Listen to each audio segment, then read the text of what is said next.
Iran যুক্তরাষ্ট্র বৈঠকের পর কিছুটা স্বস্তি ফিরেছে সাধারণ ইরানিদের মধ্যে। তবে কেবল পরমাণু কর্মসূচি নিয়ে আলোচনায় মত আছে তাদের। সামরিক সক্ষমতার প্রশ্নে অনড় থাকারই পক্ষে ইরানিদের অবস্থান।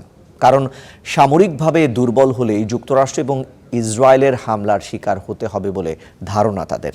ইরানি পররাষ্ট্রমন্ত্রীও জানিয়েছেন, বৈঠকে কেবলই পরমাণু কর্মসূচি নিয়ে কথা হয়েছে।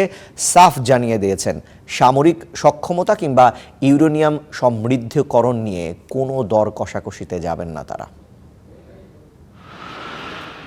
ইরানের সব গণমাধ্যমের হেডলাইনে তেহরান ওয়াশিংটন বৈঠক। আবারও একটা যুদ্ধ দেখতে হবে কিনা তা অনেকাংশেই নির্ভর করছিল এই বৈঠকের উপর। বৈঠক নিয়েও খুব একটা আশাবাদী ছিল না কোনো পক্ষ। আদৌ কোনো সমঝোতায় পৌঁছানো সম্ভব কিনা তা নিয়েও সন্দিহান ছিলেন ইরানিরা। তবে বৈঠকের পর যেন কিছুটা স্বস্তি ফিরেছে তাদের মনে। পারমাণবিক কর্মসূচিকে প্রশ্নবিদ্ধ না করে আমাদের কিছুটা ছাড় দেওয়া উচিত। সম্মানজনকভাবে একটু পিছু হটলে ইরানিদের সুরক্ষা এবং আঞ্চলিক শান্তির পথ খুলবে। তবে কূটনীতির পাশাপাশি আত্মরক্ষার প্রস্তুতিও রাখতে হবে। কূটনীতি নয়, এই আশাবাদের পেছনে কাজ করেছে ইরানের শক্ত সামরিক সক্ষমতাই। ইরানও একটি বড় সামরিক শক্তি। এই দৃষ্টিকোণ থেকে আমরা আলোচনার বিষয়ে আশাবাদী। রাজনীতিকরাও বলছেন তারা কেবল পারমাণবিক কর্মসূচি নিয়ে আলোচনা করবেন, সামরিক সক্ষমতা নিয়ে নয়, কারণ এর মাধ্যমে আমরা টিকে আছি। বিশ্লেষকরাও বলছেন, ইরানের আলোচনার টেবিলে সামরিক সক্ষমতা নিয়ে কোনো ধরনের দর কষাকষিতে যাবে না তেহরান। কারণ সামরিক সক্ষমতা কমালেই হামলা চালাবে ইসরায়েল।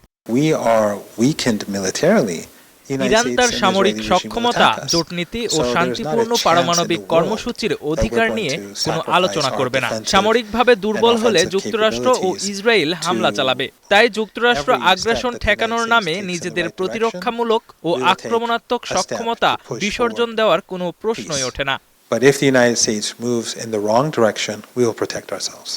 বৈঠকের পর ইরানি পররাষ্ট্রমন্ত্রী আব্বাস আরাকচি জানিয়েছেন, আলোচনার টেবিলে কেবল পারমাণবিক কর্মসূচি নিয়েই কথা হয়েছে। এ সময় তিনি আবারও বলেন, ইউরেনিয়াম সমৃদ্ধকরণ নিয়ে কোনো ধরনের দর কষাকষিতে যাবে না ইরান, কারণ এটি তাদের অধিকার।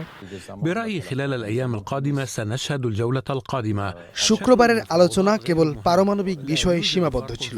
যুক্তরাষ্ট্র অন্য কোনো প্রসঙ্গ তোলেনি। ইউরেনিয়ামের শূন্য সমৃদ্ধকরণের বিষয়টি আলোচনার বিষয় নয়, এটি আমাদের অনস্বীকার্য অধিকার এবং তা চলতেই থাকবে। ওমানের মধ্যস্থতায় মাস্কাটে অনুষ্ঠিত এই বৈঠককে ইতিবাচক বলছে যুক্তরাষ্ট্র, ইরান দুপক্ষই। ইরানি পররাষ্ট্রমন্ত্রী বলছেন, সবার জন্য ন্যায্য একটি চুক্তি করতে শিগগিরই ফের আলোচনায় বসা জরুরি। তবে কবে নাগাদ তৃতীয় দফায় বৈঠক হতে পারে সে ব্যাপারে কিছু বলেননি তিনি। Iffat Khandakar, Star news.